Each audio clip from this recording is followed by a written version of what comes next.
Watauga Arts Council with your host, Cherry Johnson, serving arts in Watauga County for more than 30 years. Hi, I'm Cherry Johnson with Watauga County Arts Council. You know, cold weather's creeping up on us, and there's a lot of good reasons to curl up with a good book. You know, last winter we talked about a book, and I really enjoyed it. I don't know about you. I sure hope you read it. I read Bloodroot last year, written by Bill Kaiser. And I introduced that book to you by introducing Bill to you, William Kaiser, who's with us today. And I thoroughly enjoyed the book. It was a very, very cool book about the Civil War and a certain couple and how they lived through the turmoil of the Civil War in the mountains of North Carolina and even over into Tennessee a bit, if I recall. But Bill, you just, after you got going, you just kind of kept rolling here. So we're out with a new one. This one is hellebore. And if you don't already know it, bloodroot is actually a plant, correct? Yes, it is. And you used it in your story. It has two roles in the story. Mm-hmm. And now hellebore is another plant, right? Yes, and it has medicinal use, and it has a place in the story. All right, now I've become familiar over the year with bloodroot, but let's briefly tell people what bloodroot does as a plant. Well, bloodroot is one of the earliest mountain plants to bloom, generally in mid-March at the 3,000-foot level. It grows from a root which is called a corm. It's a big fat root. Mm-hmm. It has a red-orange juice in it. The juice in it was used by the Native Americans as a, I'm at a loss for words. It was used as an emetic. The idea was that if someone in the tribe was ailing, and it wasn't from a wound or a broken bone, and they could not figure out what it was internally, they would give them some drops of the sap, and the sap would cause the individual to vomit and diarrhea. In other words, clean out the system. Right. The pioneers adapted it for the same reason. When a member of the family had the ailings, as they called it, they would take a cube of sugar and put some of the juice on it down the hatch, and in a short while the individual was cleaned out, top and bottom. Mm-hmm. Now, the way it was used in this story was a little bit different. If I recall, Elvira May uses it as a way of getting out of a situation. Billy Jack uses Billy Jack did, that's right, yeah, okay. Billy Jack uses it to get out of the Confederate Army. That's right. She got out a different way. He used it to get a medical discharge from the Confederate Army because he became dissatisfied, discouraged with the Army duty that he had been assigned to. So they thought he was deadly ill, and really he wasn't. The doctors couldn't figure out what was causing it, so they discharged him. Okay. Now, in this book, hellebore carries a role as well. Yes, it does. And it's a cathartic? It's a heart stimulant, mm-hmm. A cathartic. It's poisonous. The animals, particularly the browsing animals, completely avoid it. Again, the legend is that the Native Americans would use it to select a new chief. When a tribe needed a new chief, they would gather the candidates together, and each would be given a leaf to chew on, and the one that survived would become the chief. Which amused me considerably. I'm thinking, okay, you know, all these guys die. The one that's not dead gets to be chief. Well, it's a very strong heart stimulant. The pioneers, the yard women, as they call the women who handle all the herbs and plants, would use it very carefully, boil a tea out of it. So they get little doses. And use it to any of their patients or any of their people who had a weak heartbeat. And that's where it's used in this book. And it has that application in that book, yes. Okay, now we're talking about characters that some folks don't know who we're talking about. So let's go back and talk about who are the main characters in this book that eventually end up in this one as well. Well, the main characters are William John Truehill, called Billy Jack. He is a born and raised mountain man. Mm-hmm. Elvira May Johnson is a Yankee woman from New York City who is forced to come into the mountains with her husband, who is a Methodist minister, and is sent to the mountains to do duty there. They are settled in a remote cove in the mountains, a piece of property that had been deeded to the Methodist Church of New York. He, as it goes out as a riding minister, is caught in a snowstorm, and as a result dies, and she's left alone, abandoned, in this crude cabin with cows and pigs and chicken. She survives the winter and is determined to find a way to get back to New York City. As the story evolves, she is out hoeing her corn when Billy Jack, who has been bitten by a rattlesnake, collapses at her feet. She nurses him. She begins to see him as an opportunity to get taken back to New York. And out of that, it evolves. They get married. He feels in 1861, when the war breaks out, that particularly after the First Battle of Manassas, he wants to get in on a Confederate army on the winning side, and so he enlists. She has determined that she can't lose him, so she cuts her hair and dresses in men's clothes and enlists in the Confederate Army with him. Yeah. At the beginning of the war, the Confederate Army guaranteed family members who enlisted together would serve together. So they end up together for a period of time in the Confederate Army. And if I recall, they also end up in the Union Army later on. Later on, they end up in Knoxville in the Union Army, where they're given the choice of either being hanged as traitors or returned to the mountains as spies for the Union Army. And they eventually come back to the mountains. They come back to the mountains. Now, the story in this book is the beginning, and this continues the story. That continues After the the story. war, what happens? After the war was over, the United States took military possession of the Confederate States. The Congress passed the Reconstruction Act. The Reconstruction Act basically aided the coastal cities, the major cities, did nothing for the mountain communities.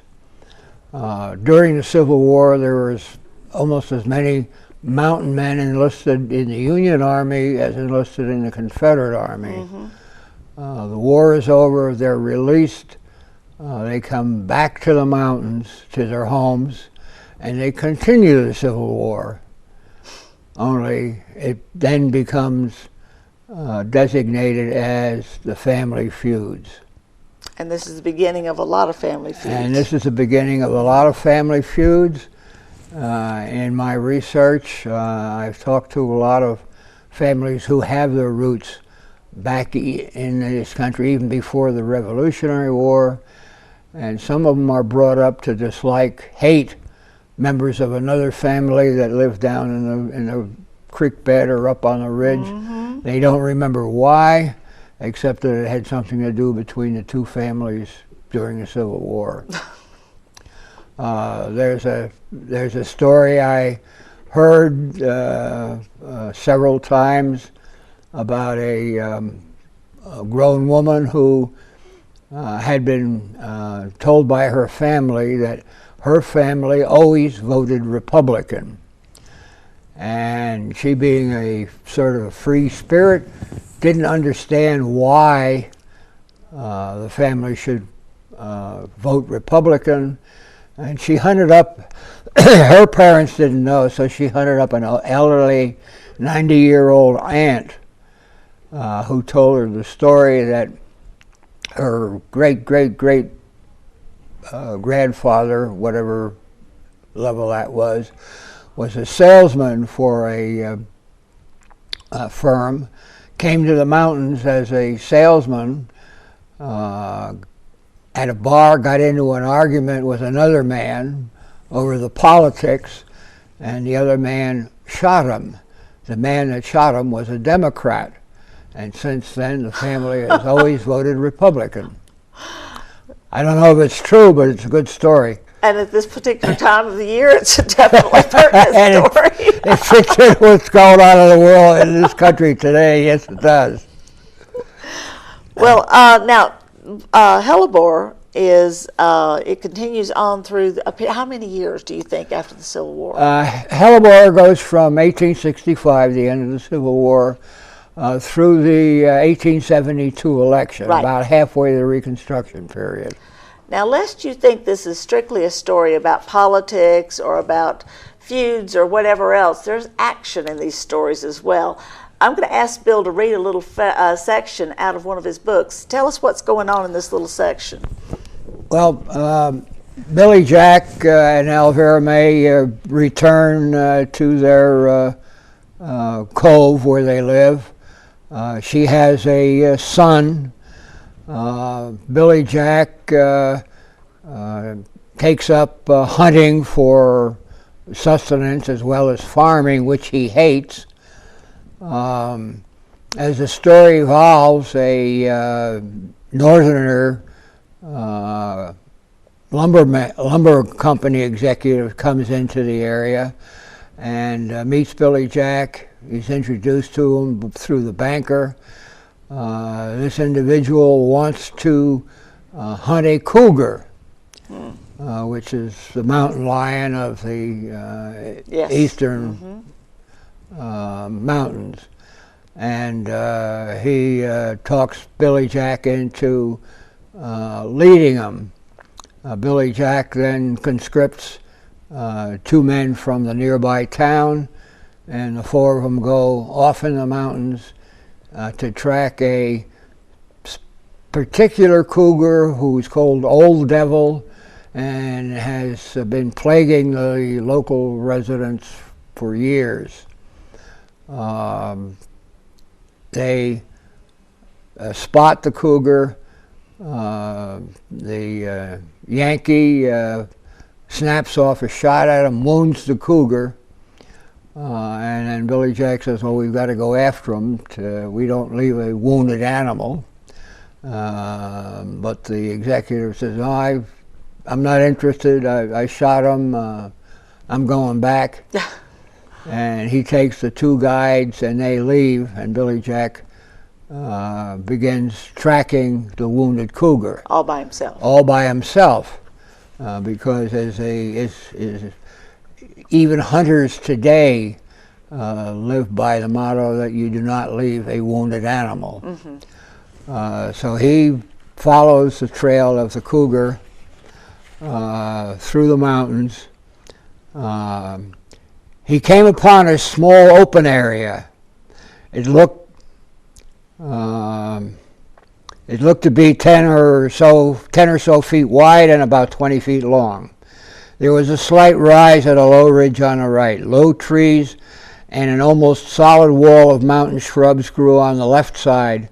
Billy Jack paused. He saw traces where the short field grass in the small glen had been stepped upon. He stooped low and moved slowly along the faint track. His sharpened sense felt a faint rush of air behind him. He threw his body to the left as a big cat crashed upon him. The razor-sharp claws raked his right arm from shoulder to wrist. The right sleeve of his deer-hide shirt was shredded. He felt a piercing pain of the torn flesh on his right arm. He fell on his rifle. The left side of his head whacked hard on the ground. His vision blurred as he struggled to rise to his knees. He heard the hissing snarl of the cougar somewhere in front of him. He saw the vague form of the cat crouched, haunched muscles ready to hurl his claws and fangs at him. Billy Jack struggled to clear his vision and pull his rifle from under him. Rapid blinks of his eyes brought the hissing cat into clear view. He stared into the eyes of Old Devil. He could feel the hate in the narrow, vertical black irises of the huge yellow eyes. Billy Jack hissed at the beast and let out a loud roar from deep in his lungs. Moments passed as the two adversaries faced each other. Billy Jack held his breath, raised his rifle, and tightened his finger on the trigger. The cat sprang to his right over a low ridge and disappeared into the forest beyond. And we'll have to find out what happened when you get a copy of Hellebore. Now, where can they get a copy of this book? The book is carried, both books, Bloodroot and Hellebore, are carried in the Black Bear Book Shop in the Boone Mall. Okay. Other than that, you can look up my website, you can look up my email and order it by email from me. And I'd like to invite you to give them to the gift shop, the Arts Council's gift shop, to include in our inventory. Would be only too glad to. In fact, I have copies right here now, which so you can come by today. I brought for that reason. Okay. Bill, I enjoy your reading, your writing. I have read one of your books. I look forward to reading another one, and I think it's something that a lot of folks ought to enjoy this winter. As you can see, his books are not boring at all. There's a lot of really cool action in there. I found it very interesting to read and more or less immerse myself in another time frame and another way of life that we don't live today, and having to cope with a lot of things that people don't cope with today. There are many things, though, that are described in both books of a way of life in these mountains, and there are people who continue to live very much like that in these mountains. Bloodroot did so well. Bloodroot was self-published. It did so well and built up a fan base to the point where a local publishing firm, Canterbury House, gave me a contract to write the sequel, Hellebore. It's now carried in the E.F. Blair catalog and is available for distribution to independent bookstores throughout the United States, Canada, and Mexico. So I'm hoping to broaden my reading audience. We're looking forward to it. Thank Definitely. you. Thank you so much for sharing with us your wonderful books and all the history and the stories and intrigue involved in these books and all the talent that you've got to share. And I'm working on a sequel to Hellebore. Oh, more to come. Do we know the name yet? To continue, it'll be called cohosh, after the plant black cohosh. Yes. Which has a medicinal purpose also. Which, if you go in an herbal store, you'll find that right on the shelf. Yes, you will. Don't know how many Hellebore and Bloodroots you'll find on the shelf, but you will find it. I look forward to learning more about Bill's books as he continues to intrigue us with his writing. And thank you again for joining us today. And check the Arts Council's website, Watauga-Arts, for information about this and so much more. Watauga Arts Council with your host, Cherry Johnson, serving arts in Watauga County for more than 30 years.